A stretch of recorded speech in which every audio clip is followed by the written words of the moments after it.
Welcome, everyone, live with Dr. Carolyn Dean here on AchieveRadio.com. Monday, January 28th, 2019 is the date of this live program, which may turn out to be an archive in your world. Whatever time you're listening, we're just glad you're along to learn as much as you can learn and be inspired as much as you will allow to the reality of the perfection of your body, the most simple, basic, common building blocks that it requires to function perfectly, and what you can expect as you're expecting your health to be fully recovered and restored.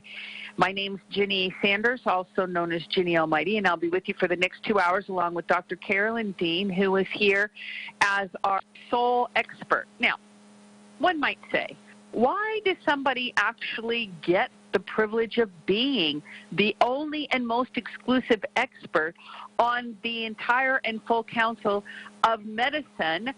Why would that happen to a person? Well, it could happen because this person that I'm referencing, Dr. Carolyn Dean, has a 50-year history of being right about pretty much everything. And what's she right about? She's right about the body, and she's right about its basic perfection. She's right about the integrity of the body and nature. She's right about pharmaca, about the plant life, about the herb, about the world, and about how that goes into the body to sustain and to bring life forward. She's right about food and nutrition. Even back in the early 90s, warning against the danger of too much sugar, too much processed sugar in the diet.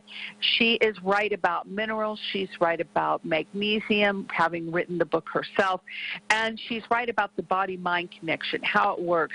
And she's right about what happens when conflicts come in and create biological reactions within the body and how to deal with those psychologically, emotionally, and also practically through alternatives like energy and all that stuff. That's a lot to be right about, but you know, she's been right about it for a long time, and because of that, millions of people all over the world tune into her formulas and what she offers, and she's here again tonight to be that beacon of hope, that beacon of wisdom, and that absolutely imperatively right person, right doctor in the whole wide world, and we're so happy to have her with us. Welcome, welcome, Dr. Carolyn Dean.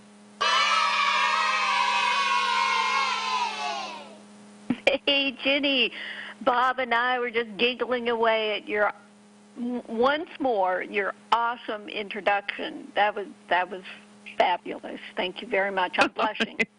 I'm just You're blushing. Welcome. And you said our soul, it's true. Yeah, it's true. Okay, fine.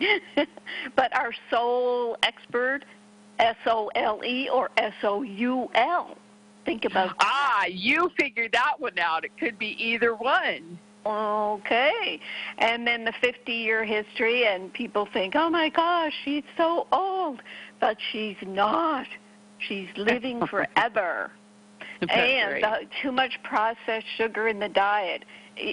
I guess maybe you might say that it was my defense of the human body against the overuse of sugar that got me where I am today, because it was the sugar lobby groups in Canada that came after me. They created the whole kerfuffle and set the Ontario College of Physicians and Surgeons against me because I said bad things about sugar on national TV in Canada. And it's quite interesting because, not that I have any time to do this, but I finally dredged up the book that I was writing about sugar back there in the late 80s, 89, 90, and did the TV show. Bob will remember the actual date.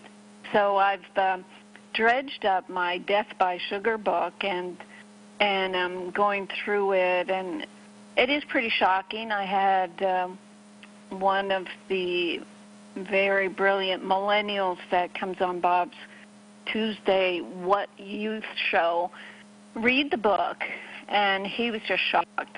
He just couldn't believe how kind of, quote, bad sugar is and how it's been covered up and how most of his friends are just in the grips of sugar addiction and all the other things that we talk about. And I thought it was great being able to get that type of feedback. So it just energizes me more to get the sugar book out. And of course, it'll be free under the drcarolyndeanlive.com. I put all my books up there for free, and I don't want you to think because they're free that what should I say, that they're not important. I'm putting them up there free because I think you're more important than me getting a few cents of selling these books. So that's what I'm up to, Ginny, and I see what you're up to is creating a blog about magnesium and vitamin D. We did talk about the, quote, need for some real evaluation, some true evaluation of what vitamin D is doing to folks. We get many emails, many phone calls from people who express the following. Julie, our wonderful customer service person who deals with people who are on the Total Body Reset bundles, she said, Louise has been struggling with her improvements on 4 teaspoons a day of Remag. After finding out she was on 5,000 units of vitamin D, we discussed lowering that to 2,000 units. Well, a week later, she is so excited and calls every day to report that her tremors have decreased and she's speaking better also. I could hear it in her voice. Her integrative doctor, Dr. Maurice Beer, who recommended your products, was blown away with her improvements. I'm going to send him some of your blogs. He wants to read about the research done on vitamin D and magnesium. So what's happened in the world of vitamin D, it did seem to me that as soon as calcium started getting a bad rap, as the studies finally came out showing that groups of women who were taking calcium, just as calcium supplements, they were suffering higher incidence of heart disease. They were getting more calcified, they were having heart symptoms, and the medical community thought, well, I guess it's due to calcium. They had no idea it was due to too much calcium in the face of not enough magnesium. And I guess what seemed to happen is after those studies started coming out, all of a sudden vitamin D became the new kid on the block, the latest sexy supplement. And I talk about that in my Magnesium Miracle book, and I'll get to some of the text. But first, let's look at Ginny's blog.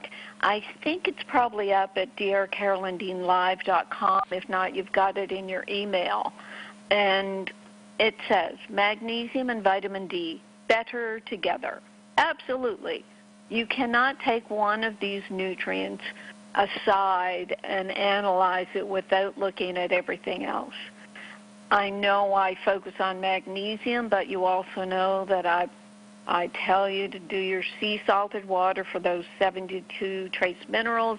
I tell you to do Remite to support your adrenals, your thyroid, and to get the iodine that you're going to be missing because you're not taking table salt that has iodine added to it. And, Ginny, that's kind of an important little sidebar there for people and for our customer service.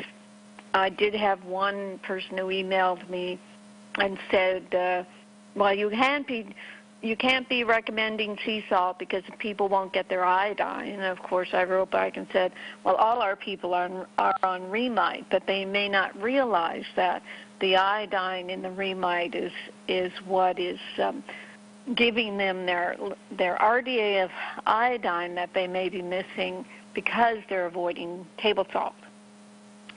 So Ginny in her blog says, did you know that magnesium and vitamin D should be taken together to maximize health, vitality, and well-being?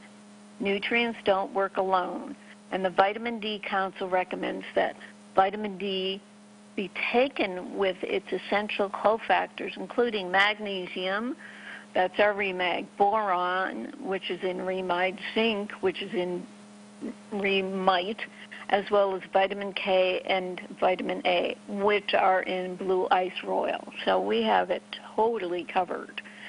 The Vitamin D Council goes even further in expressing their concern for adequate magnesium supplementation. They believe that the daily amounts of magnesium recommended by the Food and Nutrition Board aren't enough to keep your body healthy, and both men and women may need more than is recommended.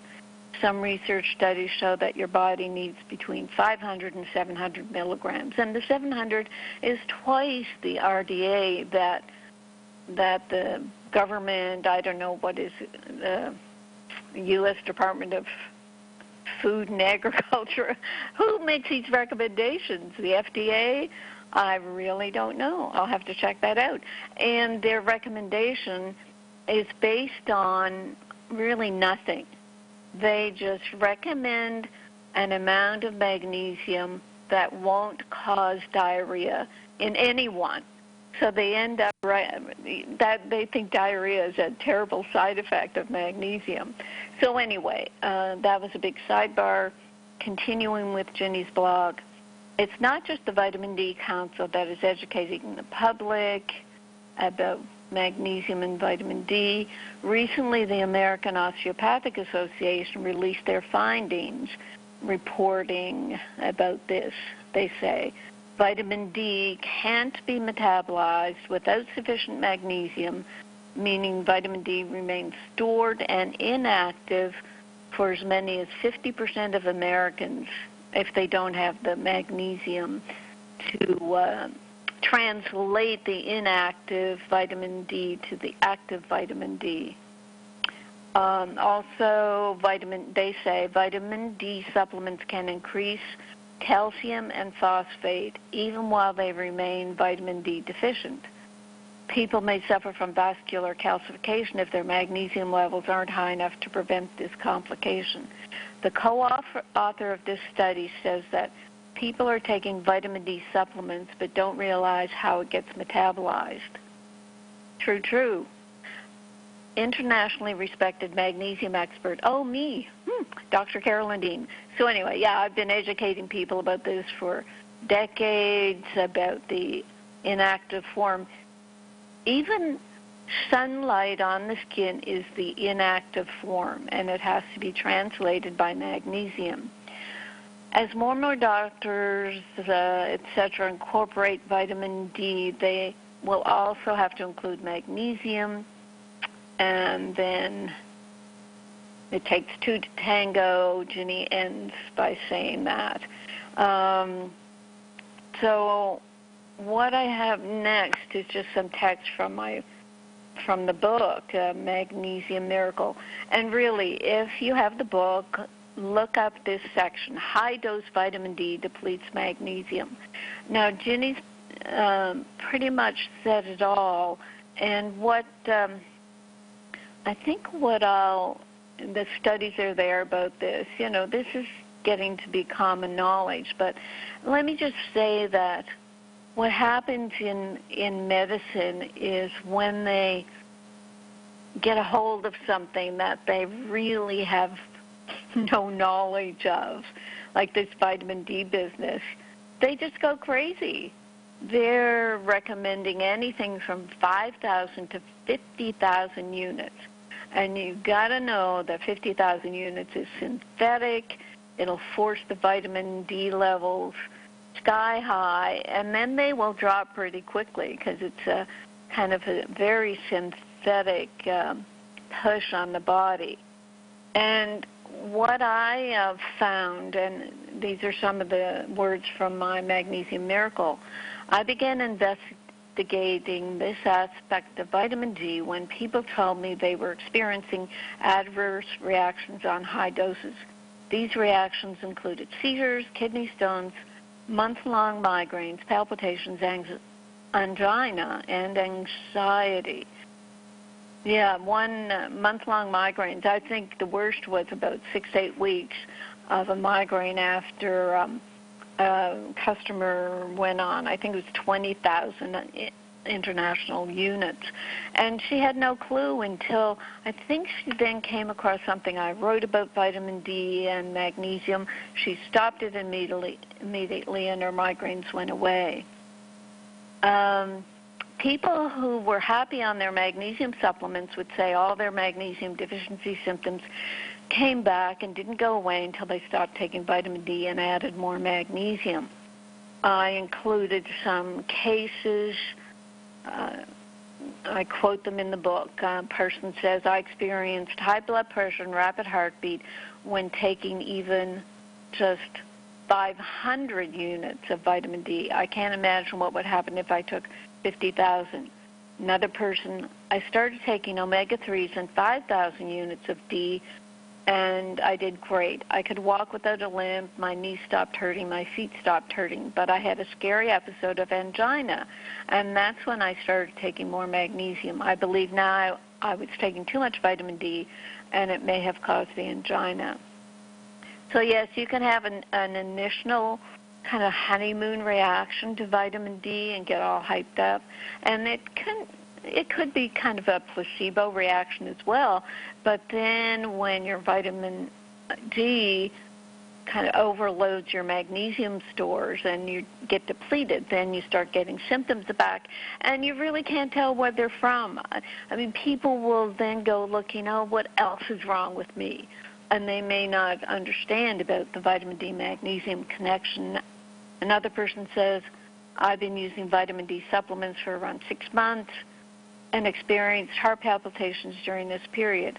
I never connected the two until I heard Dr. Dean on Coast to Coast and did some research. I'm taking magnesium supplements now, and the palpitation problem is much improved.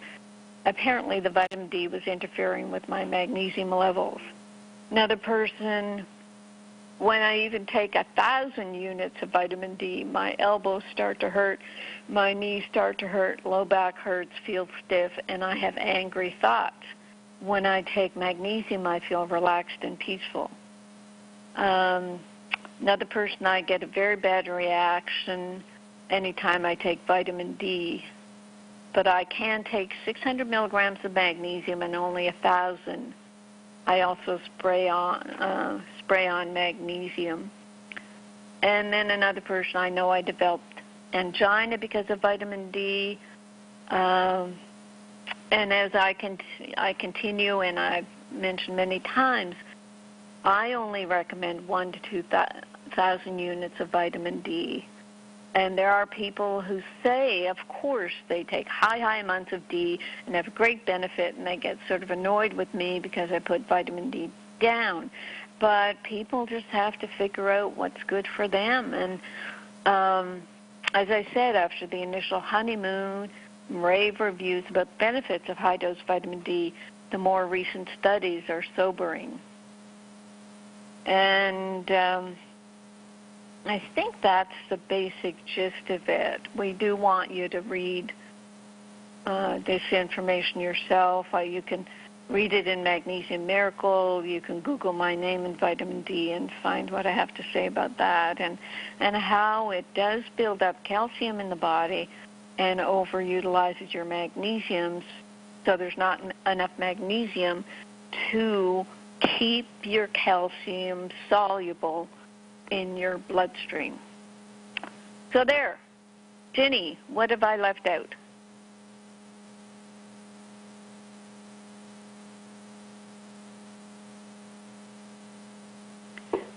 Ginny's talking, but she's on mute, and she'll be with us any second now. Here I am. That's exactly what was happening. I was chatting away. I said that I think that was an excellent presentation and very comprehensive. Julia typed into the chat line what the difference is. Daily value is a term that's used by the FDA, and it replaced their previous RDA, recommended daily amount, and it came as a result of the labeling regulations for the Supplement and Health Education Act. So the DVs are the FDA's version of the Institute of Medicine's recommended intakes for vitamins and minerals. Yeah. And then Julia also typed in how to detox long-term high dose of vitamin D. So I guess if you've been taking it for a long time, are you at a toxic level of it? Do you have to detox? What do you have to do? I think you just, what we've seen is you just stop it, and vitamin D, well, what I didn't say actually is vitamin D is a hormone, and it has its own feedback mechanisms, and it doesn't want to be high like a vitamin, and that's where we're misrepresenting it and saying it's a vitamin and saying, oh, well, the more the better.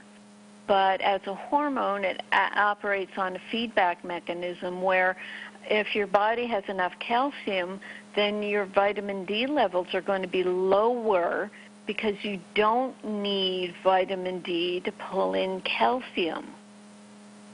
So that's very, very important. So it's a misinterpretation of the low vitamin D, and then we give a lot of it that's gotten us into trouble. So that has to be acknowledged and recognized. And yes, what I should be saying here is the blood testing for vitamin D, it's in nanograms per deciliter. I mean, this is tiny, tiny amounts, nanograms. Look it up and find out how many nanograms are in a gram. It's just incredible.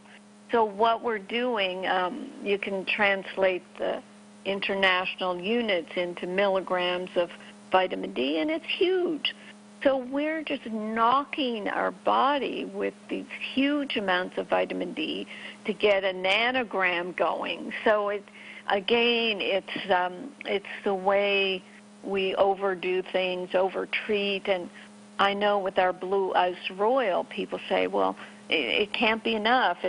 We can't even find the amount that's in there. But what we're doing with the Blue Ice Royal is giving people fermented cod liver oil, which is a food that is processed by fermentation, and also a butter oil, and the two together are a food that your body will take the tiny amounts it needs to support your vitamin D function. So the range for blood testing of vitamin D, which actually it's even the inactive form that they test, which, I mean, how can you test the inactive form, which isn't going to work anyway if you don't have enough magnesium, and call that the guideline? And I don't know where and when they're going to test the active form or if they can, but at this point, they're saying the range of the inactive form, which is 25 hydroxy vitamin D, which reads 25 bracket OH bracket D. The range is 30 to 74. So practitioners are saying, well, let's be 60 or 70. Let's just go there. And I say, look, 30 to 40 is just fine. Because people will approach us and say, well, you know, I'm 25, and the doctor says I have to be double that and wants me to take 10,000 units of vitamin D. What am I going to do? And we have reports from our customers who say, I was 25, 30, and I took my Blue Ice Royal, my magnesium, and my levels went up to 40, and I'm very happy there. So that's the testing. That's the huge controversy about vitamin D, that it's being mistreated as a vitamin, and that it's really important for you to just keep on studying and researching and reading. And we've provided all that research for you, so you can start with our information, and hopefully that'll be enough for you, so you don't go flitting off to Dr. Google and find people who say the opposite or say a number of half-truths that just are confusing. So maybe that kind of completes the vitamin D section, except for our mailbag, Ginny. What do you think? Yes, I believe you are accurate and correct about that. Now, let me just ask you about this. Speaking, we talk a lot about blue oyster oil. What about people who get themselves in a massive lather about fake vitamin D and the one, what's it called, synthetic vitamin D, and the one that's kind of the rat poisonish kind of thing? I know you don't recommend anything but the blue oyster oil for a source of vitamin D, but what do you think about all that business about the fake stuff? Well, there's the sheep lanolin, which they say is a vitamin D3, and I'm not interested in taking sheep lanolin. That's why I really prefer the blue oyster oil. There are other food-based vitamin Ds, and I think they've been really, I don't know, acting strangely because they attack blue oyster oil, and I think it's just the crazy competition in the supplement industry. We stand by blue oyster oil. They have a number of publications that support the fermentation process that they use.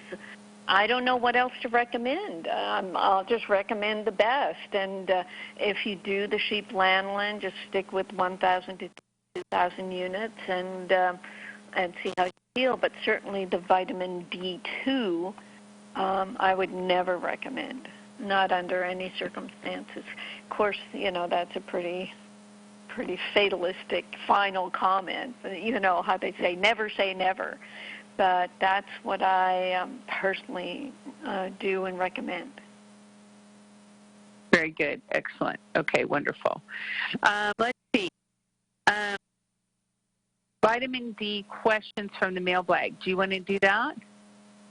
Well, I'm just looking at the note I had here about how to detox long-term vitamin D buildup. I don't think you should worry about that. You just stop your D, take sufficient magnesium to help the D in you be converted properly, because if you think about a buildup of vitamin D, it's the inactive form.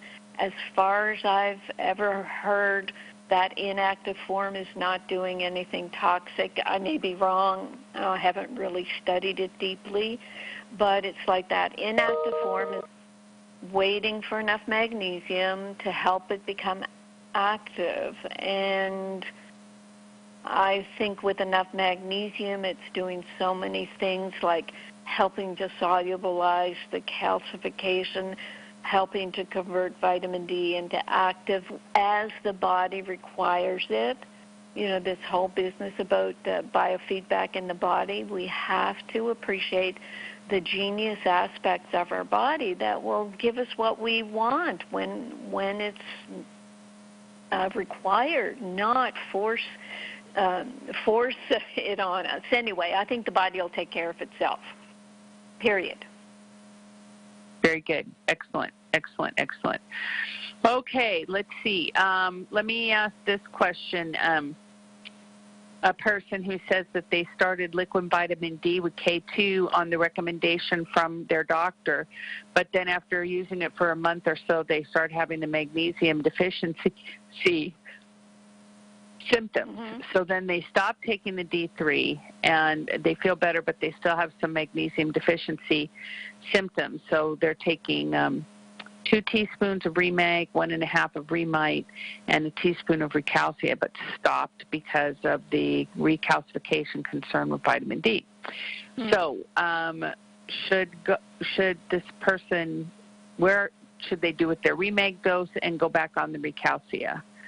Right. As far as go. Right. I'd say personally, I would say 3 teaspoons is probably a better choice to balance out if you're still having magnesium deficiency symptoms, and 2 is not enough. 1.5 of Remite. Personally, I didn't take any calcium or eat any calcium-rich foods for years as I sorted out my magnesium deficiency. Or you can look at your diet. When I talk about calcium, I say 600 milligrams is enough. Most people can get it from their diet. But with this sort of added concern about a month of too much vitamin D, maybe it will be a couple of months before you can even think about going back on Recalcia. But this is where I want people to really pay attention to how you feel. I've said many times that I get sort of knee achiness when I'm walking. It may be walking downhill, for example, and I started to get that recently, and I said, oh my goodness, I haven't not been taking my Recalcia. I was eating a lot of dairy. I'm not eating as much dairy right at this point in time, just the ebb and flow of my diet. And I said, oh, I need to take a teaspoon of Recalcia, and of course, within 3 days, my knees are better. So it's really tuning yourself into your body. Nobody else can do that for you. And that's what's really helpful for a person and makes you feel in charge of your body when you can do these, quote, experiments. Over to you, Ginny. Very good. Excellent, excellent. Okay. Live with Dr. Carolyn Dean here on AchieveRadio.com. Hello, Belinda and Linda and Claire and everybody who's tuned in to us this evening, and, of course, our good friend Nancy. And everybody else who's listening, Super Dougie and everyone. I have my X-ray ears on, and I can hear you listening. I know you're out there. But anyway, thanks for listening tonight. And also, who wants to talk to Dr. Dean? 602-666-6027 is the phone number to talk with her this evening and ask her a wide variety of questions of which she will know the right answer. 602-666-6027 is the phone number again. And if you're on the phone to speak to her now, you've got to hit *5 on your keypad. *5 will raise your hand in the studio and let me know you have a question or a comment. Otherwise, your phone remains on mute, and we don't ever get to hear from you or interact. So *5 will let us know you're here and want to talk to Dr. Dean. Okay, I think we're caught up here. Did you have a mailbag that you wanted to do? Well, we started to do something different with the mailbag. I just have this list of possible questions, and what I see from it is we've answered most of them. Someone's asking about vitamin D, calcium, and parathyroid. This person can email support@rnareset.com and ask for the parathyroid section from Magnesium Miracle, because what we say there, we quote the Norman, the Norman Parathyroid Institute in Florida, and they say a calcium blood test over 9.9 should be looked upon as possibly problematic with benign parathyroid growth. I hate the word tumors, but it's a benign tumor of the parathyroid that will create too much calcium in the bloodstream, because the parathyroids control calcium. I don't know what the total question is, whether a person should be taking vitamin D if they have parathyroid problems. I don't know that. I would just stick with the blue ice royal because it's a food, and the body will sort that out. Someone talked about tweaking supplements after problems with vitamin D. It's mainly taking another teaspoon of magnesium, as we talked about a minute ago. This brand of vitamin D, yes, the blue ice royal. This person says she gets 30 minutes of sun, so how much vitamin D? I get a bit of sun. I mean, I don't go out in the sun here in Maui, but I do get a bit of sun, and I still take my 2 capsules of blue ice royal a day. That's all I know. And then there are several questions that may be more personal that we'll answer by email. And that's our mailbag. I do think we've covered it all. Okay. I have hundreds of questions here. But maybe... I didn't get them. Oh, that's what happened. All right. Well, here we go. In your article on magnesium, you do not mention what type of magnesium. My son has ADHD and sensory processing disorder, and we've given him magnesium, but I'm not sure what type. I know there's the citrate, acetate, so on and so forth. Well, and then it's that's our Remag. Right. And then does magnesium have to be taken with B6? Not our Remag. It's just absorbed because it's a stabilized ion and just goes right into the cells. Otherwise, B6 does seem to help with absorption, and B6 does many other things. It's not required with Remag, but we certainly have all the Bs in food-based or methylated form in our Realign, and it's an awesome formula. Wonderful. Excellent, excellent. Okay, let's see what else I have here. I have something, how can Remag help me with lowering my blood calcium? I had surgery in January of 2005 for adenoma, and here I am again with the same problem. I don't want surgery again. It has to be the last resort. If they take them out, I won't have a calcium problem. I'm so confused. So she's talking about an adenoma for parathyroids. So that has to be something where you read the actual words I put in Magnesium Miracle, and it is kind of a rare condition. It's guided by the calcium in the bloodstream. If it's above 9.9, you really have to get it taken care of. And I cannot say, and I don't believe that just taking Remag will lower your calcium, because there's something going on with that parathyroid that's creating the parathyroid hormone that is activating the calcium absorption. So this is not a matter of Remag being a drug that solves a problem. And the adenoma is not malignant, and I appreciate the fact you don't want to have surgery, but if that's causing the problem, then that is the surgery is the solution. Ah, very good. Okay, excellent, excellent. Mary types in, I have low vitamin D and thyroid. What do? I am stressed and I have gained weight. I'm in menopause and I love sugar. Help! Oh, poor girl.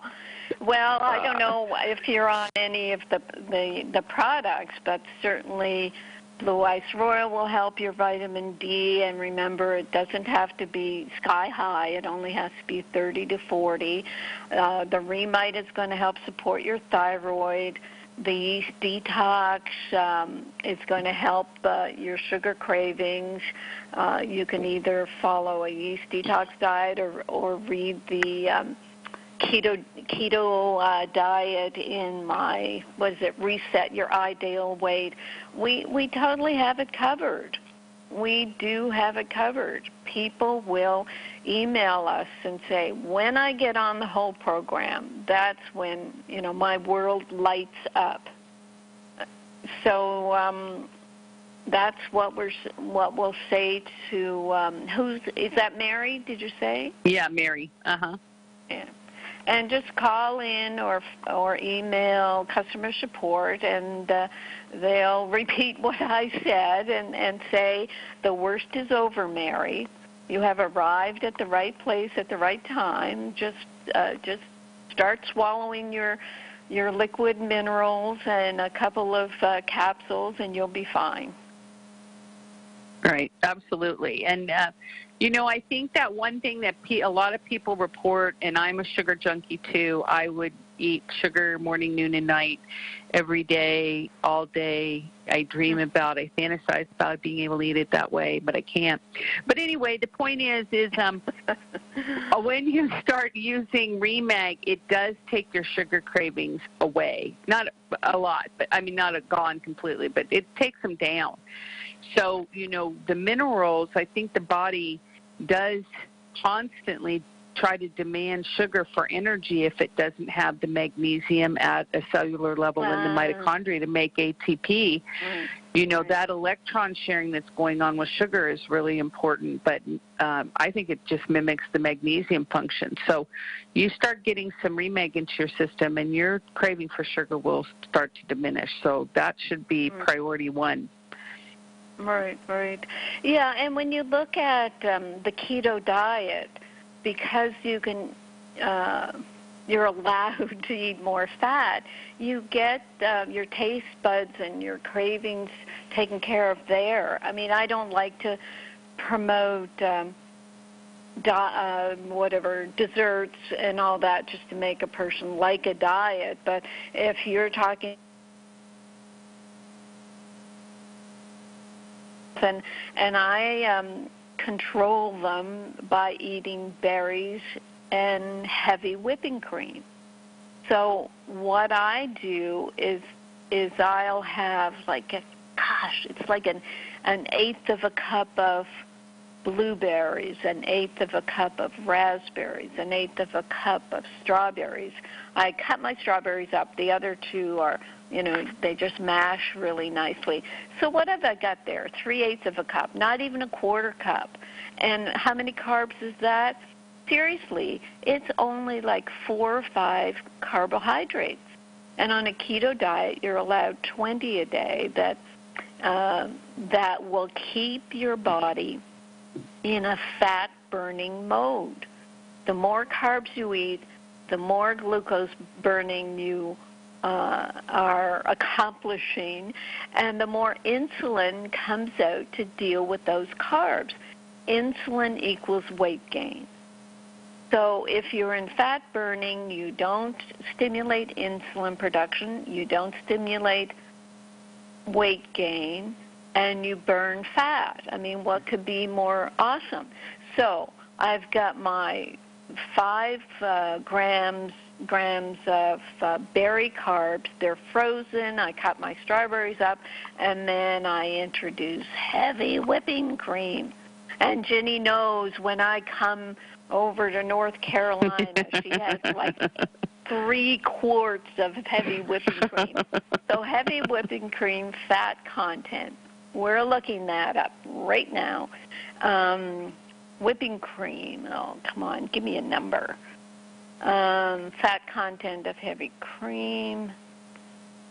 They're not really giving me the grams of fat.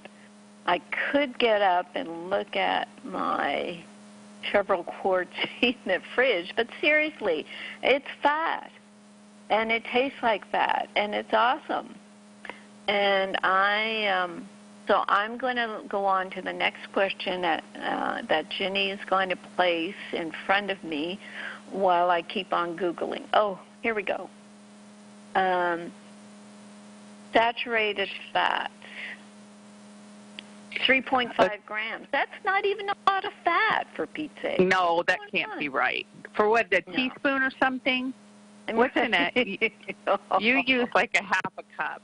I'll see if I can find it. Yeah. Okay, 1 cup of heavy cream, now they're not saying whipping, is 88 grams of fat. Oh, my gosh, that's more like it. So yeah, that's beautiful. That is so lovely. Oh. Yeah. And seriously, folks, fat does not create fat. Fat helps you sort of turn on the fat-burning function of your body. If it doesn't have carbs to burn, your body will go to fat burning. And actually, next week, Jenny, we're gonna focus on the adrenal glands, and I'm going to critique a book called Reset Your Adrenals, or Adrenal Reset. They even took our name, Reset. But you know, they're saying, all the old school talk about how carbs are necessary. Well, they're not.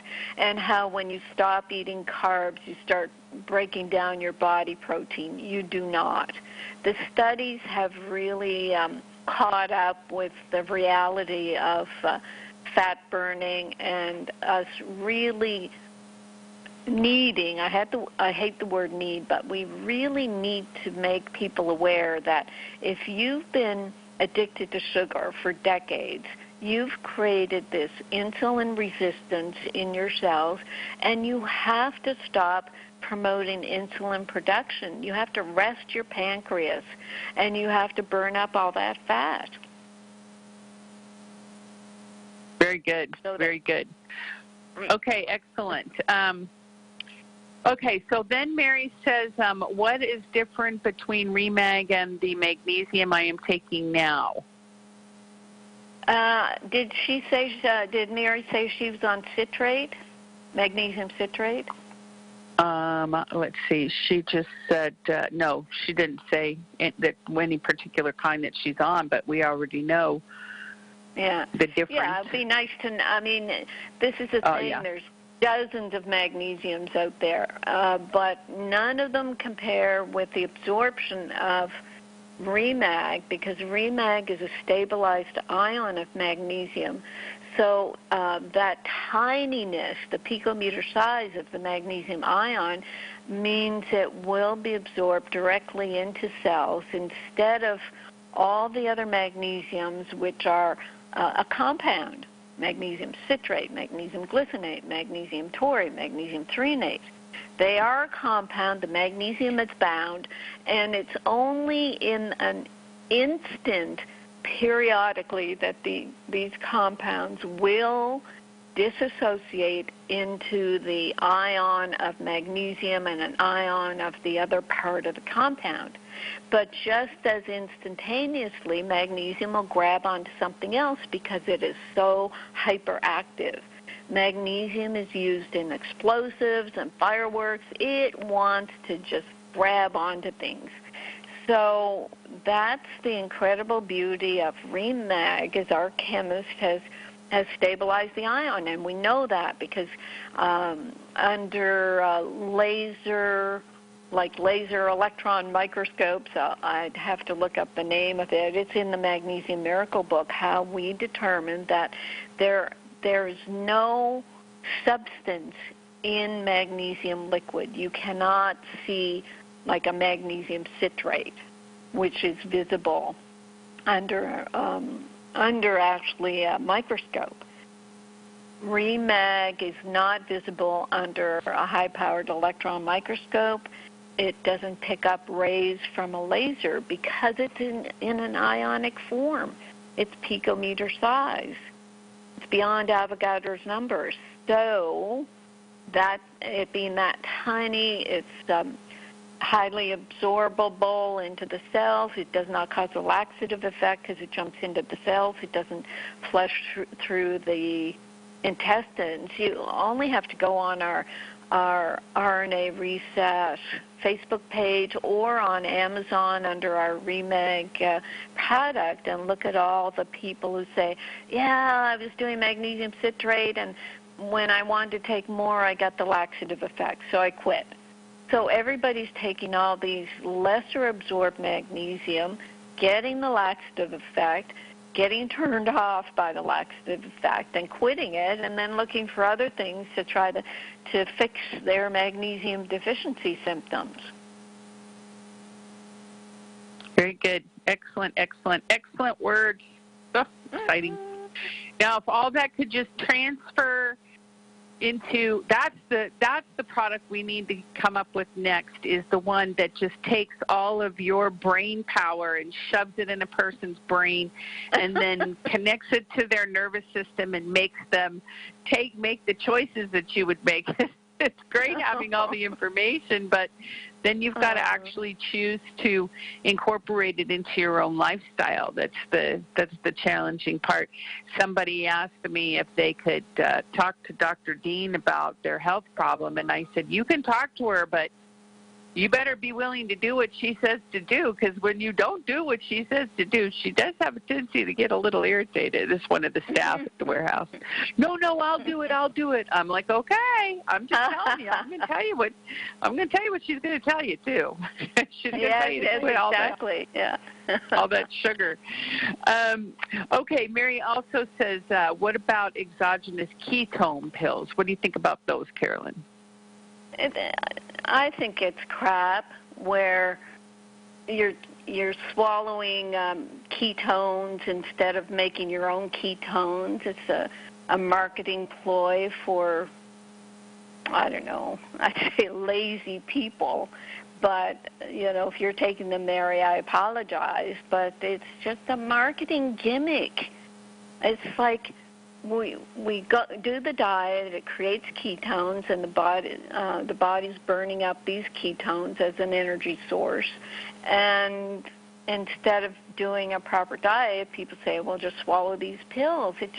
It doesn't make sense. I mean, it's just fanning the flames of people wanting to take a pill instead of doing, quote, the work. And the work with a keto diet really is not that difficult.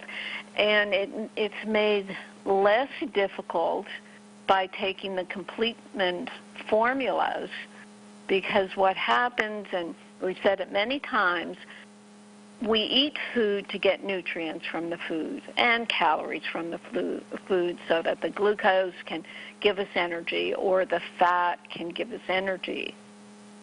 And if we supply the body with really great nutrients like our products, Remag, Remite, Recalcia, the Realign, Blue Oyster Oil, Restructure, then you really aren't as hungry anymore. If you're doing intermittent fasting with the ketogenic diet, it just does not bother you to fast. Some people will start the keto diet, as I did, with 4 or 5 days of fasting, and it's just such a high to be in control of your body and your diet and your appetite, to know that you can just slide through a fast. You're not, in a sense, addicted to food. You're not desperate to eat. I grew up in a household where even if nobody was hungry, you had to sit down for your meals. And it's crazy. It was such a liberation to run away from home and eat when I wanted to. So anyway, I say no to ketone pills, Mary. Very good. Yeah, very good. Agree. Yeah, total rocket. She says, thank you, Dr. Dean, and thank you for caring. You rock. Yes, she does. Oh, yay. Yay, Thank she you, rocks Mary. and she rolls. Yeah. I'm glad I didn't abuse you with what I said about stop the ketone pills if you're eating them. No, they just it's kind of silly. Well, they love it in the ketone community because it then if you cheat, then you've got ketones and then you blah, blah, blah. But, I mean, really, can we grow up and beyond our thought forms of, quote, unquote, cheating on diets? I mean, really, can we just be like, this is my lifestyle, this is how I live, and sometimes I want an apple fritter and I'm going to eat it. Big deal. Mm-hmm. That doesn't mean that you've cheated and all these kind of punishing terms. It's just kind of super silly. Right. Yeah, okay. And the thing about, let me just finish this up.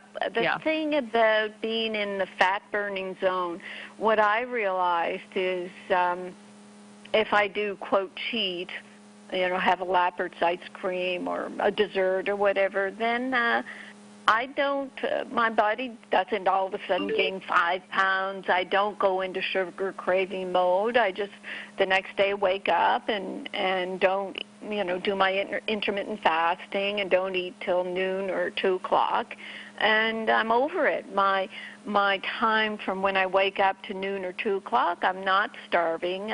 I don't feel any different. So my body is taking those hours that I sleep overnight and in the morning to burn maybe the fat that I built up with the ice cream. But I don't even think about it anymore. But fat burning function, your body has to kind of develop it.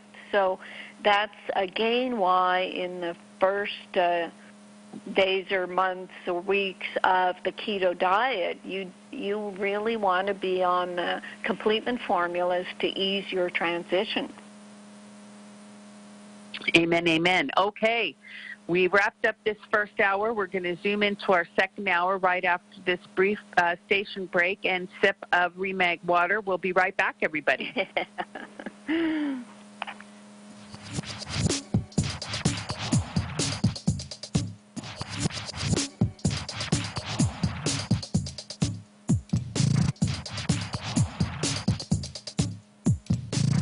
We'll be back with Hour 2 of Live with Dr. Carolyn Dean, along with host Ginny Gunther, after this brief station break.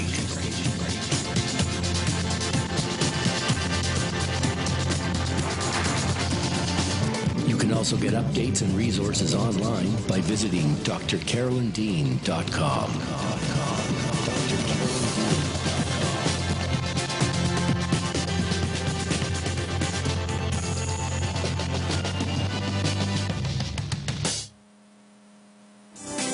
Psychic radio, holistic radio, spiritual radio. This is achieveradio.com. Follow us on Twitter at twitter.com/achieveradio.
AchieveRadio.com.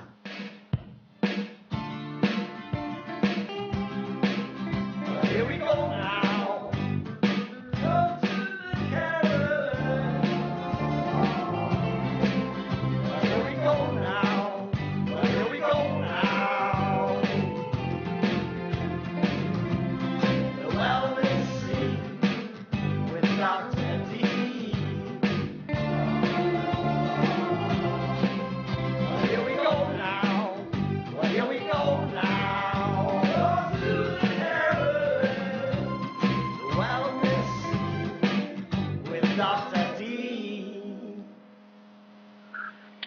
Everybody, welcome back up to Live with Dr. Carolyn Dean here on AchieveRadio.com. Just being joined by Janice, our new listener who types in, I have the Magnesium Miracle and my second bottle of Remag. Please thank Dr. Dean for all this helpful information. I am just getting started, but very encouraged to continue. Yes, Janice, you have the keys to the kingdom right there in your hand, for sure, for sure. Between the book knowledge and the product itself, you are way on your way to health recovery and sustaining an amazing, healthy, vital life. So good for you. Welcome.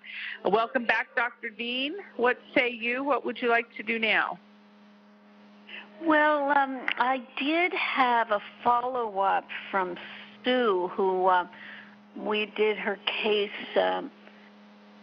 study last week, and I'm just looking at it here. I don't know if people will remember, but her follow-up case study is very interesting. Let me just say, tell you what she said. Thanks for your email. Melody Rose sent the announcement to Sue that I covered her case. So she said, thank you. I did manage to catch Dr. Dean's show Monday. I almost fell over when she went through my case history in such detail. Everything became crystal clear. I called the cardiologist's office to make an appointment for an exit strategy on the Eliquis, which is her blood thinner, but they're impossible to deal with. I'm in a voicemail jail. I think they only reply on Mondays, et cetera, et cetera. She's going to drive over. Meanwhile, my blood pressure went skyrocketing, and my pulse has been down in the 30s and 40s, so I got myself to the ER. They did absolutely nothing and released me, telling me to go to my cardiologist. Boy, they're sure afraid of stepping on one another's toes. Anyway, today I phoned the pharmacy in Vancouver where I get the Eliquis, and I talked to the pharmacist. He asked about my symptoms. He told me he just went through the same thing with his father, who had actually passed out and had to be rushed to the hospital in an ambulance. He said lower oxygen is not uncommon taking Eliquis, and he was 100% sure all my other symptoms were caused by the medication. I told him for now I was lowering the dose to 1 instead of 2. I'll wait to see how soon I can safely lower it more. I'm determined to get off that stuff. Those doctors don't like to take you off it once you're on it, the pharmacist said, so he said good luck. But he doesn't realize how determined I am. Meanwhile, I told him about Dr. Dean. He's interested. Then I went to the bank and talked to the manager. Her hands were all gnarled up from rheumatoid arthritis. I told her about the email you sent out about the 93-year-old lady who healed herself unknowingly with the Remag lotion. That's because her daughter put the Remag in her body lotion. She'll be contacting your company too. And then the investment guy at the bank who's trying to pass a kidney stone, I'm sure he'll be buying your Remag. So this Sue's on fire, Ginny. It's so amazing. Then the girl that waited on me, who had Hashimoto's and is tired and depressed, all she wants to do is sleep. And when she gets home, she'll be buying your book and contacting you. Boy, I should have some business cards of yours printed up so I can just hand them out instead of writing down your website info all the time. Ha, ha, ha. Nothing better than a happy customer. I've given out about 10 copies of your book, and now I have to buy some more because I gave away my copy, too. I do want to thank Carolyn for taking the time to go through all that stuff. I'll be sure to keep you posted. Can't wait to start feeling better again. Now, that was awesome, and it is true that pharmacists, I think it's because they really do see more of the side effects. They talk to their customers who come in with their side effects, and I guess they're less of an authority in a sense than the doctors, so customers do feel easier talking to them, and one who will give that feedback. I mean, it's credible that this pharmacist had the same problem with his father and was able to clarify that the side effects that Sue was having, low oxygen, shortness of breath, fatigue, headache, were in fact from this blood thinner. So I thought that was a very good follow-up to our case history. So thank you for that, Sue. Over to you, Ginny. Excellent, excellent. Okay, Karen in Wisconsin types in, my husband has been put on 50 milligrams a day of metapropol since having a heart attack and bypass. We would like to get this lowered or eliminated, and we want him to get into magnesium supplementation. However, I've read that it's not advised to take magnesium with metapropol because it will lower blood pressure or heart rate too much. He's taking a whole vitamin mineral supplement. It contains 500 milligrams. He's also on the keto diet. Wow. Yeah, I didn't realize that they were attacking magnesium. That's the modus operandi of the drug companies, to say you can't take nutrients because they'll interfere with your drugs. What magnesium does is it gives you what your body is missing that can be causing the calcification that can lead to coronary artery blockage. The magnesium deficiency will put your blood vessels into spasm and can give you the high pulse rate and the high blood pressure. So I think it's just criminal for them to be scaring people about taking magnesium. And then the fact of the matter is that the REMAG itself, it is like a pure food. It's just going into your cells and supporting the body. And this business about lowering the blood pressure, yes, it will balance the blood pressure, lowering the pulse. It will balance the pulse. Where I do draw the line in terms of magnesium or REMAG and the contraindications is if someone has an extremely low pulse and they require pacemaker. So personally, I'd get the pacemaker, make sure my heart triggered, a little activity and action on my heart to increase my heart rate if it went too low.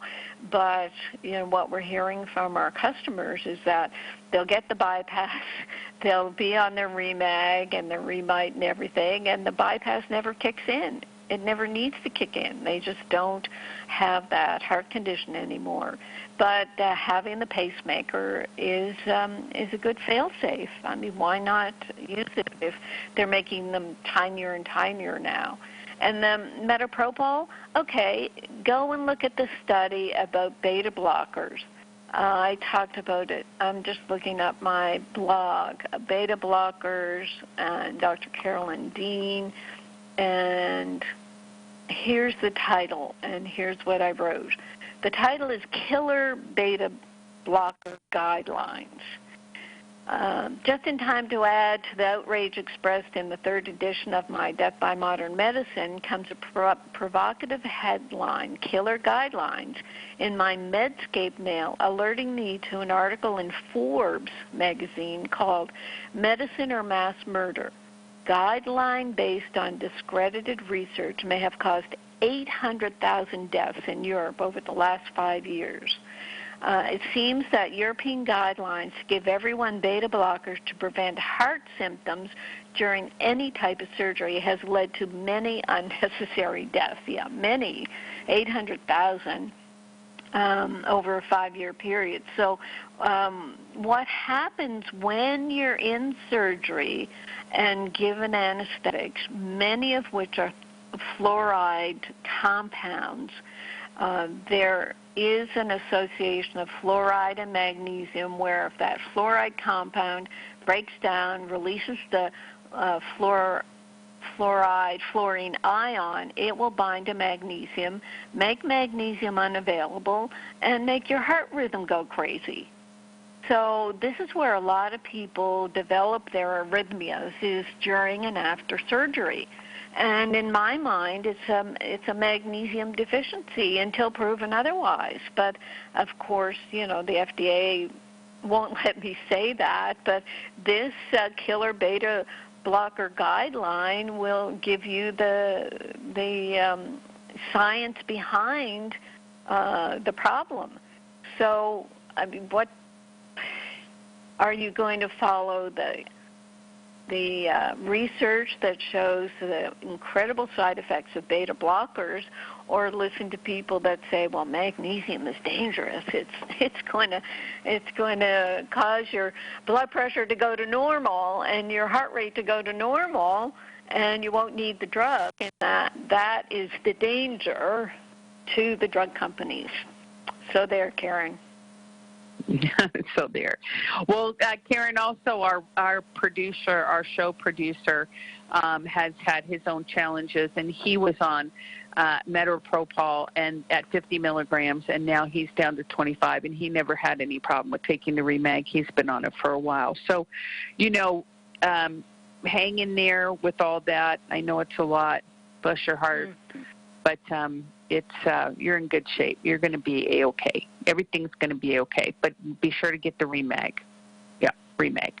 Okay, and type in with any more questions. And if you've stepped away from the computer and come back, you can always email support, SUPPORT, at rnareset.com, and we'll answer your questions after the show. Phyllis typed in Carolyn and said, my daughter has been diagnosed with A-flutter and minor AFib. Cardiologist wants to do an ablation. They tell her the A-flutter has more difficult symptoms than AFib. She has other symptoms that are accompanying her A-flutter. I think maybe they are more anxiety-related over the heart palpitations. Really, she is experiencing difficult breathing, which could be partially due to asthma and acid reflux. Would Remag be effective for her A-flutter breathing and acid reflux? Yes, if you look up all those things in my Magnesium Miracle book, or I probably blogged about asthma and reflux, and certainly I've written a book on Remineralize Your Heart, the atrial fibrillation book. It's all described there. It's only a matter of her taking the products. I mean, that's the biggest difficulty with folks who get so scared in the allopathic medical system that they're afraid to take a nutrient. They'll be taking their 4 or 5 medications, but then they're afraid to take something that's a food. I mean, magnesium or Remag is like a food. You don't have to stop your meds, but you do have to do some reading and read the AFib book. You can't do it for your daughter, Phyllis. You have to get your daughter to read this information, put it in their mind intellectually, then make the transfer to their intuition, their right brain, whatever, and just know that, okay, this is what I have to do, and do it. That's it. Yeah, that's okay. So that I had like just this little aha moment right here that when a person goes to a doctor, they're trusting that the doctor studied everything for them, and they're just telling them what to do. And so they just take all the information. But in your situation, what you're empowering people to do is become advised about their own body, and you're saying, yes, please do this, but also make yourself aware. Doctors don't do that. They don't say educate yourself on the biological reality of all these drugs and these interactions, although people are starting to do that for themselves. So that's kind of interesting. I don't know. Well, the doctors will do even worse, Ginny. They'll say, don't go on the Internet. Don't read the side effects. The side effects won't affect you. Don't worry about this. They pat people on the head and tell them not to worry. And when people come in with side effects, they will minimize the side effects and not even kind of recognize them. It's like doctors are trying to create this incredible balance, an impossible balance, where the doctors themselves are so scared of heart disease and all these things, they think any side effect is worth it if we can keep people alive. But doctors do not accept the fact that they're making the magnesium deficiency worse by giving these medications. And so it's a terrible disconnect, and it's probably the reason why more and more studies are coming out about 50% of doctors are unhappy in their profession. 50%. And I've said this on other shows. Can you imagine the doctor you're going to, 1 out of 2 doctors is unhappy with what they're doing, and they're trying to tell you what to do. It just makes no sense to me. Yeah, it's really unfortunate, especially 1 out of 2 doctors being unhappy. And the reason why they're not happy is because they're not winning. And the reason why they're not winning is because they're not using what's biologically appropriate for the body. And, who would want to go to work every day if you were constantly losing and the people that you were working with were not getting better? And their situations were just getting exacerbated, and they were looking to you for some kind of relief, and you had nothing to offer. It'd be terrible. It'd be a nightmare. Oh, yeah. Yep. This is a nightmare. Yeah. Okay, 602-666-6027 is the number to call. We do have some hands waving. Let me just restate that if you want to talk to Dr. Dean, you've got to hit *5 on your keypad. *5 will raise your hand in the studio and let us know you have a question or comment. And we'll go to our next caller. I just want to make sure I don't overlook this question from Reza. who typed in, Carolyn, I have enlarged prostate, and I take in the morning Sam Palmetto as a supplement, and I take Pico Silver with water in the morning and a lot of vitamin C, but I feel extremely weak. In the morning, my hands are cold during the day and my feet are cold. Do I have hyperthyroid? What should I do? Also, my brother has the same problem, and he takes Flomax twice a day and vitamin C. Still does not help him. Can Remag help him at this point? Thank you. Well, with enlarged prostate, I think what you really have to look at is yeast overgrowth. Any sort of prostatitis, the first thing you think of is yeast. And I'm sure I have a section in the free ebook, Reset the Yeast Connection at drcarolyndeanlive.com. You really have to bite the bullet here and do the yeast detox. It means a sugar, gluten, and dairy-free diet for a while, and taking the Pico Silver in high enough amounts and rotating other antifungals, and absolutely using the Remag and Remite, the weakness, that can be magnesium deficiency, the cold hands and feet, that can be thyroid deficiency in my opinion, and the Remite is going to be important there. I don't know, did Risa say Slow Mag that his brother was taking? Did I get that right? Flomax. I don't know what Flomax is. Oh, right. That's a type of prostate formula. Let's go and see what that is. It's to help, the urine flow. I mistyped. Flomax. Flomax is used by men to treat the symptoms of enlarged prostate. Class of drugs. Oh, it is a drug. Okay. Alpha blocker. It can cause a sudden drop in your blood pressure, which could lead to dizziness or fainting. And, I don't know anything really. I don't really know much about this drug. I'm not going to tell anybody to stop it, but you can certainly take the minerals along with it. And as for will it help your brother at this time, I really have no idea. I wouldn't be able to answer that. All we say is that we're using nutrients to help the structure and function of the body. And supplemento that is useful for the prostate. The zinc and Remite is useful, but the yeast detox and the Pico Silver are the main things that I personally would recommend. Excellent. Very good. Ginny, I cannot say I would personally take them because I myself do not have a prostate. That's right. Very good. That's true. You usually do take everything, but yes, you have to draw the line somewhere, and not having a prostate would be a good place to draw the line. Mm-hmm. Okay, let's go to the phones. Let's go to our caller here. You're live with Dr. Carolyn Dean here on Achieve Radio. Hello? Hello? Yes, you're on. Go ahead, please.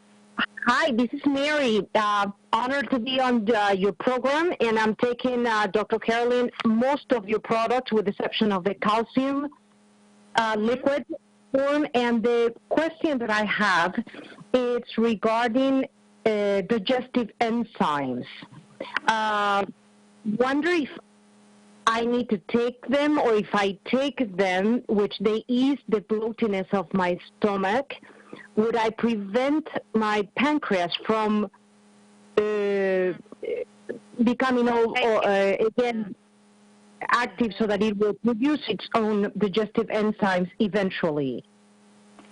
Well, it's hard. I mean, I don't know why you have the bloating, for example. I don't have enough history, but what I say to people who have gas and bloating is you have to look at yeast overgrowth. That's important. And you can go to the reset the yeast connection and fill out the questionnaire to see if maybe your symptoms fall under yeast. And then the next thing to do is go to my free Future Health Now encyclopedia, download that, and then type in digestion and look at the various entries I have there, because with some people, Mary, it can be as simple as don't drink liquids with your meal. Chew every bite of food 20 or 30 times. Very basic things. Don't especially drink cold drinks with your meal, because that sort of stops the digestion, and if you have any fat in your meal, the cold water will turn that fat into more of a solid and make it harder to digest. So they're very basic things that some people say that's all they need to do, like taking a teaspoon of apple cider vinegar and sip that with a meal can stimulate stomach digestion.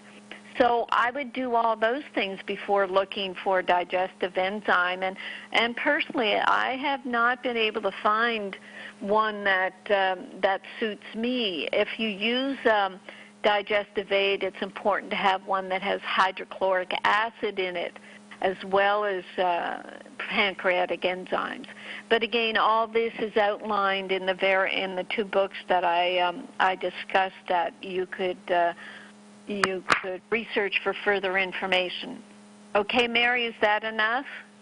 Yes, and the second question, is it okay to take additional supplements, such as today I got a hold of, you may know it by the name of C60, that is supposed to aim at DNA,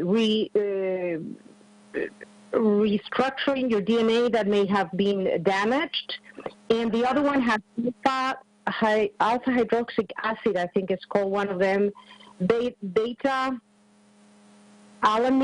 alpha-lipoic acid, L-carnosine, and all kinds of good antioxidants. Wonder if I take this in addition to the, I'm also taking the Pico Silver and Remag, Remite, Realign, RNA drops, and the fish oils that you recommend.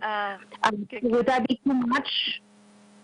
It sounds like too much to me, Mary. It's like you're treating your intellectual brain with the information. It's like you're taking these supplements for your brain, which thinks I need more and more of this stuff to help me. But what we found is that on the complement formulas and the added vitamin C food base, and we're getting our own vitamin C food based ourselves, so it's easier for people to take all the supplements from us. About the antioxidants, the carnitine, alpha-lipoic acid, I mean, they're well-known antioxidants. And I've written a blog, I think, on this, and I do speak it, that your body oxidizes foods and chemicals. It breaks things down with oxygen. That's natural. If you're taking antioxidants and stopping your body from doing its oxidation, common sense would tell me that is really not such a good thing, to force your body to take all these antioxidants. The best balancer in the body for oxidation is going to be magnesium. So that's where I tell people, well, before you go and spend, a couple $100 on all kinds of other supplements, maybe double your Remag. Take more Remag and see if that makes you feel fantastic. When we talk to customers who say, well, I'm taking alpha-lipoic and L-carnitine and all these added antioxidants, we say, well, go on and experiment. Wean yourself off them. Don't take them for a couple of months and see how you feel. And usually there's no difference. Now, the carbon 60, is that olive oil solution, Mary? Yes. Yeah, I don't know about it, but if they're saying it does something with the DNA, that's what we say our RNA reset drops do, is help the structure and function of the RNA and DNA, make the DNA a more perfect copy. We have words about it. You can look at our RNA reset webinar, where an agricultural experiment using actually the waste product of making our RNA drops. We used it as a fertilizer and grew two groups of radishes. The group of radishes that had the RNA product in it, we produced 85 pounds of beautiful radishes. The crop that did not have the RNA product only produced 3 pounds. So wow. Wow is right. So what we say is our RNA reset drops enhance life. What happened with the radishes is they were so healthy, so vibrant, that the bugs and worms did not even come near. They didn't come close. Whereas the other crop, what made the radishes defective is they were covered with worms, and the leaves were all eaten by other organisms. So we know that we create life with our RNA reset drops. So we have that experiment, and I don't know why you'd need anything else.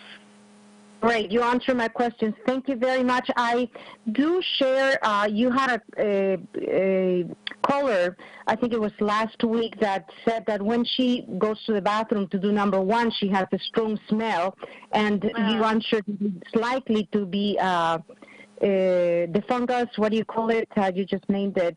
And I experienced Candida, exactly. I think that's what I'm getting rid of a lot of. I drink lots of water with the sea salts and even additional drugs, and I'm experiencing the same. And I think it's a healing process. I'm on my 3rd or 4th month, and I expect to even get more energy that I'm recuperating, because I went through a period that indeed I've lost a lot of my energy and hair growth as well. Yes, and of course, if a person's been deficient in their minerals and nutrients for decades, it is going to take many months, but it's a solid improvement in health that won't go away. It's not like overnight take a remedy and you feel good for a few weeks and then that's it, you're done. We want people to have the building blocks where their foundation is so solid that it never goes away. Thank you for sharing the knowledge you have experienced firsthand. It is helping me and a lot of people too. Thank you, Mary. I appreciate you calling in. We depend on good questions like yours to get more information out there. So thank you. I have more. I will call back when I remember in the future, but I appreciate what you've done this far. Thank you. Thank you. Bye-bye. Bye. Excellent. Okay, very good. Off to the great state of Michigan. Michigan, area code 248. You're on the line with Dr. Dean. If you could give us your name and then state your question or comment. I'm another Mary. I called. I called last week, and I have your miracle book, the Magnesium Miracle. I got that. I also have your lotion. Okay, so now I'm just waiting for the Remag and the Remite. I didn't even think about the Remite until you started talking about it. My question is, you've answered basically everything that I've been listening to, because I said I had AFib, and I really understand the flutters, because last week was so horrific trying to get around and walk. I was so out of breath. And so I'm starting to, take my time and, walk a minute and then try to walk another, the next week walk 2 minutes and, to build myself up. But I was so impressed with the hearing about the 8 fibs that you guys were talking about. And so my only question is, I called not last week or maybe the week before, where I said I had the thyroid removed. And my only question is, is there any I guess the Remags or whatever, or supplements, all your supplements, would that help? Because I know they said that if you have a thyroid, there are things to help, but if you don't have a thyroid, what are we to do? I mean, what kind of foods do you recommend that we should eat or whatever? Because I guess the iodine and all that wouldn't really matter if you don't have a thyroid. Yeah, I think sometimes, Mary, we kind of make a bit of a mistake by just promoting our Remite as being for the thyroid, because it's not just for the thyroid. I was just really taken aback when I realized that the thyroid needed 9 minerals, but the iodine, it does a whole lot for the immune system. All the minerals in the Remite do a lot for everything in the body. And for your thyroid, obviously, you're taking a thyroid hormone replacement, right, which is what you should do. And what can happen, we have to wait for more reports on this, but if there's any thyroid tissue, it's possible that the minerals can support that. That is very possible. So that would be a really cool experiment for you to be taking the Remite for the minerals that do dozens and dozens of other things. Actually, go ahead and download my Remite Recalcia booklet at drcarolyndeanlive.com and just read through each of the minerals in the Remite, and it's just astounding what they do in the body, and it's something that medicine never taught us. I had to learn all that in my naturopathic training. Oh, great. I just wanted to know that, and I'm so thankful that you spoke on the Metoprolol, because I take those. And I asked them to increase it because I felt like nothing was working. And now I hear maybe I should have kept my mouth shut because they started me off with 25. And I don't. And I understand what she says about Eliquis. I'm on the warfarin. I don't want to be on the blood thinners. I don't care. I know they say all of this stuff.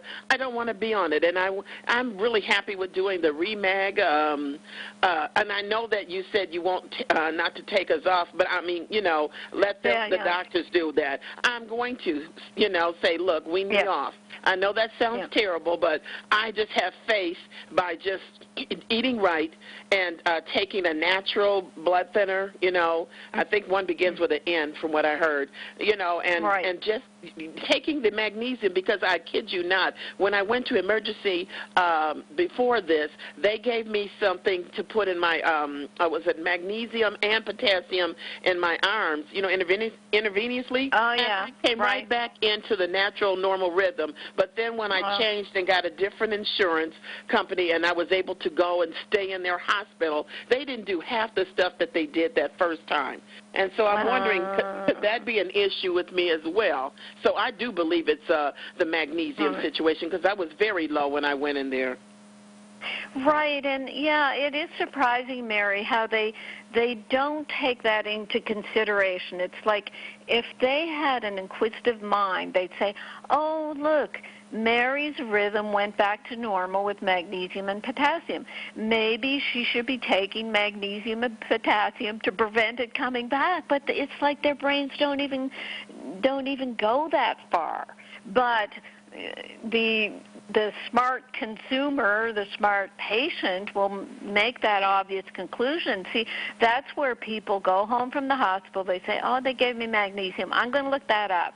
I'm going to type in magnesium and AFib and see what I find. And then they usually find me. It's awesome. Right. And that's how I found you for that reason. And so I just said I'm going to go and I'm going to stick with her program, and I'm just waiting. It should be coming in soon. I'm just waiting for those two to come in. But I have everything, the other stuff that you had. I went ahead and said, look, this is worth it. And I have a doctor's appointment next month, and I'm just going to be firm and say, look, I want you to lower the dose of the beta blocker, and I want you to kind of wean me off. And I know they scared me because originally with the blood thinners, because at first I was on the aspirins, but they scared me and said, you need to be on the blood thinner. So I'll just take my chance and trust God. He sent me you, so there's my answer. Well, the thing of it, too, is, Mary, when you go in a month, that gives you a whole month of taking these minerals that your body is depleted in. And if you read the AFib book, people will say it after a couple of weeks they feel better.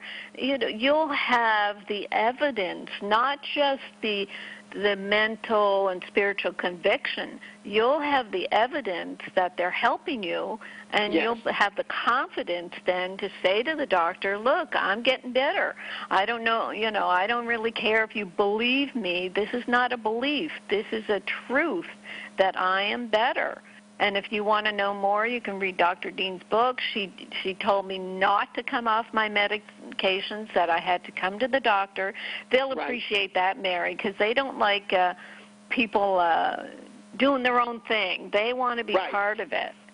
So you're going to know how to sweet talk him or her and say, I want to work with you, but I want to work with my own body too. And I've found out things that maybe you know what I'm saying. I don't have to go on, Oh, yes, I'm already ready. I've got everything to show them and at the end of February. So I'm so excited, because when I heard the other person, I think it was Jenny, that said people have come back into the normal sinus rhythm, I almost jumped out of my skin. I said, ow! Because nobody, if you go to these doctors will not, they tell you, well, you either have to live with it, or no, that's going to be difficult, or that's going to be hard, or it may not happen. And I'm like, oh, no. Yeah, I know. It's so sad. They act like God, but they're not. I mean, they're operating with just half of a brain at this point, because if you don't learn about the nutrients that the body requires, you really are at a complete disadvantage, and then you pass that on to your patients. It just doesn't make any sense. Right. I'm tired of the shortness of breath. I want to get out there and do my walking, and Zumba and all the other things, and I just can't, I can't handle this. I want my life back. That's what I want, and I know that I can get it this, I'm believing. I just believe that, and I will be calling you guys back and giving you a what do you call it, a praise report? Give us a progress report. Exactly. Yes. Okay, great. Okay, Mary. Thank you. Bye-bye. Big hug. Bye-bye. Yeah, she will be calling back and giving us a big praise report. That's awesome. I'm excited. That's wonderful. Right. I'm so happy for her. She's going to do super, super good. Excellent. Yeah. All right, live with Dr. Carolyn Dean here on AchieveRadio.com. Let's taking a couple of questions off of our chat line, Carolyn. One of them from Angela. Question, I started drinking the sea salt water, and as happened before, when I take too many minerals, my skin became irritated and broke out. I only took a small amount, not even an eighth of a teaspoon. Should I continue it, and will the remag cause me the same problem? It's hard to say. I don't know what's going on there, Angela, unless it is some sort of detox. The skin is the largest detox organ in the body, and sometimes if a person is very depleted and they start taking nutrients and revs up their detoxification organs, then you can get this a skin irritation. I would look at the yeast book, Reset the Yeast Connection, and see if you fall into that category. I mean, we see this occasionally. It must be completely frustrating, but that's the explanation that I've found over the years. When people start taking nutrients and they start detoxing, it's because the body is very toxic, and you have to go slow. In terms of the sea salt, you could just be using a pinch of it to see if that gives you less reactions. But look at the possibility of yeast toxins that are causing total body toxicity. In the yeast book, you'll come across a section where it says too toxic to detox. And actually, that's where we tell people to start with bentonite, which is just a neutral clay, and psyllium, which is just a neutral fiber, and taking these two substances with a lot of extra water, you can start to slowly detoxify the body. I don't know if the B vitamins and the Realign will cause this type of reaction, but that's our detoxifier, our capsule detoxifier that people will start at the beginning of the yeast detox. So it's all written out in Reset the Yeast Connection, Angela. And keep in touch with us so we can support you on this. Okay, very good. Good friend Pamela writing in here, Carolyn, says, I suddenly started having heart palpitations with dizziness and breathlessness. I was referred to a cardiologist who tried to scare me into taking medications. He told me, even though I'm healthy otherwise, this A letter could kill me. I said, no, thank you. But my naturopath and my DO said I should take nattokinase for a blood thinner. I agreed, and I'm taking that. But my DO wanted me to carry propranolol in my purse in case I needed it instead of going to the emergency room. So I have it in my purse. I just completed a heart monitor Holter test that showed 92 incidents in 24 hours. I'm expected now to return to my DO and my naturopath who plan to coordinate treatment for me. I don't want to take meds, but it concerns me when I have strong symptoms and sometimes can't function. Do I quit the doctors and just follow your suggestions? We would never tell you to do that. We're not your doctor, Pamela. We hear what you're going through. We hear it every day with folks who finally get to the stage where they become magnesium deficient enough that their electrolytes aren't in balance to keep their heart rhythm going in a balanced fashion.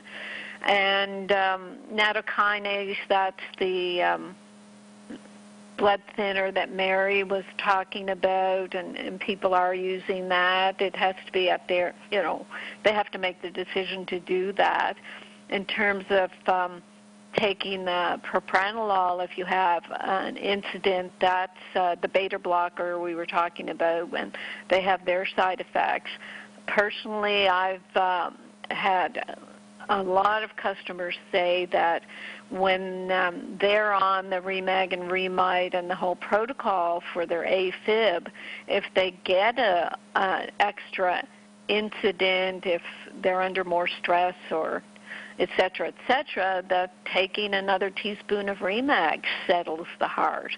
It's all about the electrolytes. So personally, I would just be adding the Remag, Remite, read the atrial fibrillation, remineralize your heart book, don't stop your medications, and I know you're just taking the nattokinase, but the propranolol, oh yes, you're just taking it what they call PRN or as needed.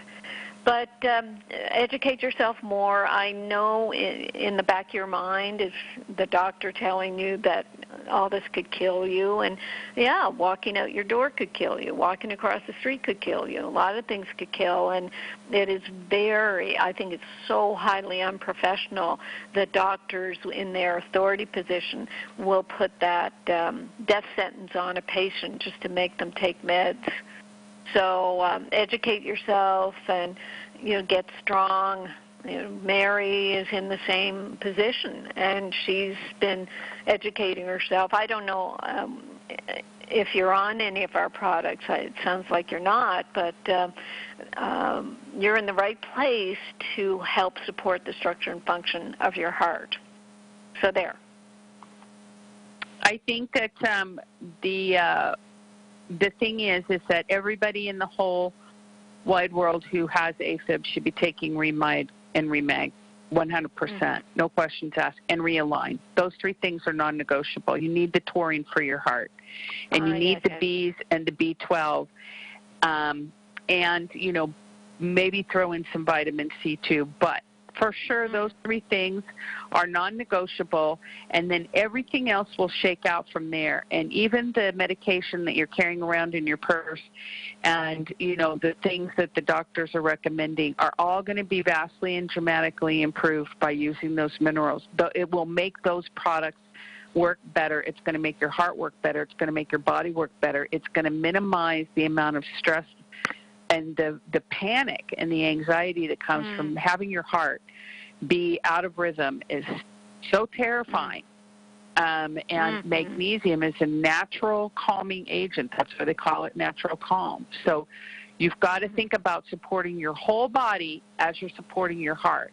And a thing like metoprolol or whatever cannot do that. It's not going to support the whole body and support the heart. It's just going to suppress symptoms. So there's no way you're going to lose with doing our protocol. And then on top of that, you can work with your naturopath and your DO, and they're going to respect you for your choices because you are educating yourself and you're taking control of your own health. So that's wonderful, you know, too. Yeah. And we know, I mean, both Ginny and I have had heart palpitations, and every once in a blue moon when I'll just get a little kick for whatever reason, I'll think, my gosh, how did I put up with that constant kick in my heart for all those years before I get it under control with Remag? It's a horrible feeling, and all we want to do is give you the support, including the actual minerals that can overcome what you're going through as a result of magnesium and mineral deficiency. We're just really, really happy to do that, and we've been there, done that, over with it. Absolutely, absolutely. And even if something comes up, like Carolyn says, and you get a little kick, or, you know, like sometimes you have a really bad dream, like I do, and they wake me up in the middle of the night, and then you know, my heart is racing or whatever, I just run into my bathroom, dump a big old whack of Remag and Swar, check it down, and go right back to bed, and it's nothing. And it's just so great to have that there and to be able to use your Remag before you get on a plane and know that you're not affecting your hydration and your body and all the rest of that kind of stuff, and you can just enjoy your flight.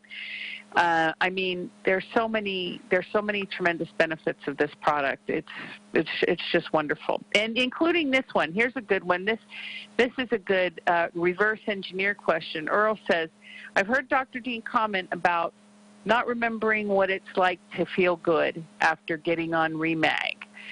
I think we get so hypervigilant about our deficiency symptoms that we end up confused when we start to feel better. Can she speak about what happens when Remag resparks all the things that it helps? Right, yes. When for some people, and it aggravates people who don't get an immediate miracle, quote, cure, and we're not here to cure people. We're just here to get your magnesium stores going and support the structure and function of your body. But people will approach us with kind of a laundry list of all their symptoms, and they have certain things at the top of the list. And sometimes they don't even recognize that something at the bottom of the list is shifting, like they have more energy or they're sleeping better, but their AFib is still irritating them, and that's what they're focused on. And so there's this layering, there's the priorities of the body itself that will deal with things in a certain priority list. And this remembering what it's like to feel good, what I used to tell people, and I haven't done it much lately, is that you'll get windows of feeling so good that you'll just be amazed.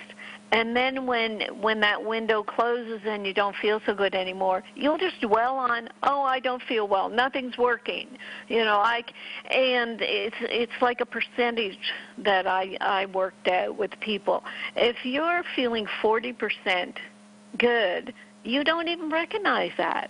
It's like you don't recognize how you're improving until you're at least 60%. So that's why we have such incredible customer service where people can question you like Julie did with our Louise, our friend in the beginning, and questioned her, well, what are you doing? What supplements you're? Oh, I'm taking 5,000 IU's of vitamin D. Well, that may not be serving you well. So you don't know sometimes how you're feeling or what you're taking that could be interfering. Now, Earl, I have no idea if that answers your question, but I enjoyed saying it.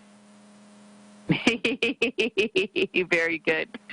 Yes, I think that sometimes too, like you just said, Carolyn, people are so focused on things and then they forget, how much they do feel better. And like you said, 40%, that's a great way of looking at it too, because it is a journey, But, yeah, that's wonderful, wonderful. All righty, let's see. Do we have any callers? Anybody dying to talk to Dr. We shouldn't say dying to talk to Dr. Dean. That's a terrible way to say that. I don't know what I was thinking there. Anybody wanting to talk to Dr. Dean tonight, 602-666-6027 is the number. We've got a few minutes before we come to the top of the show. You want to talk about a couple of your blogs, Carolyn, that you've written lately? You've been on a roll. Oh, there's so many blogs, good grief. But let me just say this, a question that I got in the email. Question about Epsom salts. Can one take the granules orally as a supplement? If so, what would the threshold for preventing it from acting as a laxative? Thanks for your wonderful contribution, getting everyone informed about magnesium. So I said, I will mention this on the show to warn people that if Epsom salts are not food-grade quality, they can have contaminants, and people should not take them orally. I mean, they may be cheaper and all that, but they're meant to be transdermal, and even transdermal, I recall the autistic parents group that I worked with in New York, and one parent said that she used to put her son in Epsom salts baths every day, and then he started to get worse, so she had the Epsom salts tested, and they were contaminated, and he was absorbing the contaminants. So that is a concern. I think if you look at a good quality Epsom salts, then it's not going to be a problem. And also for people who just do them weekly, but you might have to go for like the magnesium chloride flakes from the Enviromedica people as a safer bath salt. And gosh, we only have like 4 minutes, but yeah, the blogs this past while have been pretty exciting. Let me see if I can find them. I love writing the blogs, and I really get things off my chest. Yeah, they're talking about the federal government or whatever branch of it trying to limit opioid exposure, and they're saying that this group of federal task force wants to take a closer look at how insurers' policies deny Americans ways to manage their acute and chronic pain without facing the risk for opioid addiction. Now, that's awesome, because I've been writing about this forever, that the AMA owns the health insurance billing codes. And as long as they do that, nobody in a naturopathic, alternative medicine, acupuncture sense is going to be allowed to claim insurance for their treatment. What they talk about here, now jump back, they talk about managing acute and chronic pain. Look at how insurers' policies deny Americans ways to manage their acute and chronic pain. And that's all medicine does these days. They manage problems. They don't treat them and cure them. And they can't cure illness. They can only manage it. And the greater irony is that the word cure is only allowed to be used by allopathic medicine. If a non-allopathic practitioner or dietary supplement company says or even implies that they can cure a disease, they can be charged with practicing medicine without a license. The FDA says that only allopathic medicine can cure by using drugs. Now, we know that's not true, but the FDA has told me personally that if I say that magnesium or REMAG can treat a disease, that makes magnesium a drug, and it has to undergo a billion-dollar drug trial like other, quote, drugs. So this is an important blog, and of course I say, look, I can tell you how to treat chronic pain. I'm not saying that magnesium is going to cure a person overnight who's been on high-dose opioids, but I'm saying that if you support the structure and function of the body with our protocol, then you can go a long way to improving pain symptoms. And here we are at the top of the hour. Woo! Very nice the way to just parallel park that one, Carolyn, and just put it right in the spot. Bing. We are done with our program tonight, everybody. Thank you so much for tuning in. We welcome you back next week when we'll be back with another exciting show. And in the meantime, enjoy your health and all your vitality and well-being. And if you need any help, you can email us at support@rnareset.com. Thank you, Carolyn. Wonderful show. Thank you, Bob. Yeah, great show. Thank you, Ginny. Thanks, Ginny. Thanks, Bob. Thanks, Bill. Thank you, listeners. We appreciate you. Thank you. Absolutely.